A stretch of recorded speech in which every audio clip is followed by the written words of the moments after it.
My daughter's voice broke through the static. "Dad, they're betting on who gets me first." She tried to sound brave. She failed. I heard laughter behind her. Low, drunk, animal laughter. Then a man's voice, careless and mean. "Your dad's not here to save you." Something in me stilled. Not panic, not fear, just the quiet hum of calculation. "Sweetheart," I said, steady as stone. "Don't answer. 10 minutes." I hung up before she could cry. Then I called my team. Code red. We moved. No sirens, no shouting, just precision. When we arrived, the world narrowed to breath and motion. The crunch of gravel under boots, the creak of a half-open door. I found her in the corner of the living room, trembling. Mascara streaked down her cheeks. They were gone, all of them. But something was off. Her eyes. She wouldn't look at me. I thought it was shock, trauma. I was wrong. It started small. A phone that buzzed too often. A quick screen flip when I walked by. She said it was her mother checking in. Her mother? My ex-wife, the woman who left years ago with a smile that didn't reach her eyes. But there was something in my daughter's tone, too careful, too rehearsed. The night she moved back in, she asked strange questions. "Dad, do you ever regret how things ended with Mom?" I told her no. I told her I did what I had to. She looked relieved, not hurt, relieved. That's when I started listening more than talking, watching more than trusting. When she left the room, I checked the reflection of her phone screen in the window glass. A man's name, a string of messages. He said, "You'd never find out." I felt the slow freeze inside my chest. Not rage, just the clarity that comes before it. I told myself it was nothing, that maybe I misread, but the part of me trained to read danger knew better. Something was happening beneath my own roof, and it had my daughter's name all over it. I began quietly. Old habits, phone records first, then text logs. I didn't need a warrant, I just needed time. The man's name appeared again and again. Mason Holt. I knew that name. He'd been my partner once, 12 years on the job. The man I trusted with my life, my home, my family. I remembered him carrying my daughter on his shoulders when she was 8.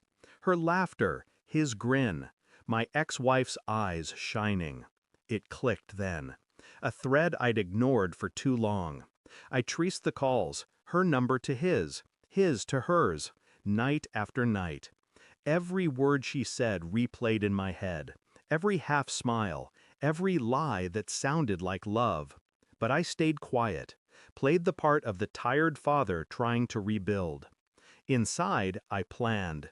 DNA test, surveillance, one clean line of truth, sharp enough to cut everything open. The results came back faster than I expected. I sat in my car outside the lab, the envelope trembling in my hand. I didn't open it, not yet.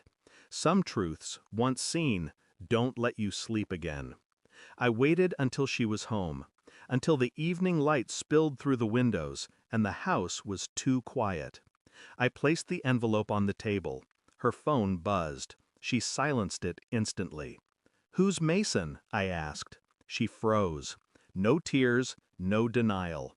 Just that slow, terrified understanding that her world was about to shatter. I slid the envelope toward her. She didn't open it. She didn't have to. "He's not your father," I said softly. Her breath hitched. A confession without words. "He said you'd never find out," she whispered. I looked at her, the tremor in her lip, the fear in her eyes, and realized she wasn't protecting herself. She was protecting him. The man who'd stood beside me. The man who'd bet his life on mine. And I saw the betrayal for what it was. Not love, not weakness, but legacy. I called him. No anger in my voice, just precision. "Mason, we need to talk." He came. Of course he did. He thought we were still brothers. When he walked in, I handed him the same envelope. He didn't open it either. He knew. "She called me that night," I said. "You remember? The men who were betting? That was your crew, wasn't it? His silence was an answer. I watched him crumble, not loudly, not dramatically, just a slow collapse of everything he'd built to hide behind. He tried to speak. I didn't let him. "You'll resign tomorrow," I said. "Then you'll disappear." He nodded once. That was enough. No shouting, no violence. Just the truth. Clean. Surgical. The next morning I drove to the coast. My daughter asleep in the back seat, her head against the window. I didn't hate her. I didn't love her the same either. Somewhere between those two truths is where I'd live from now on. She asked if I'd ever forgive him. I told her forgiveness is a story people tell themselves when they can't face silence. When she looked away, I saw my reflection in the glass. Calm, unreadable, almost gone. I thought of that first call, her trembling voice, the word "Dad" cracking apart. And I realized something simple, brutal, final. I had saved her that night, but I'd never get her back. Some rescues cost everything, especially the ones that look like love. Thanks for watching. Don't forget to like, share, and comment. Subscribe now to Cheating Stories Insight World for more amazing stories.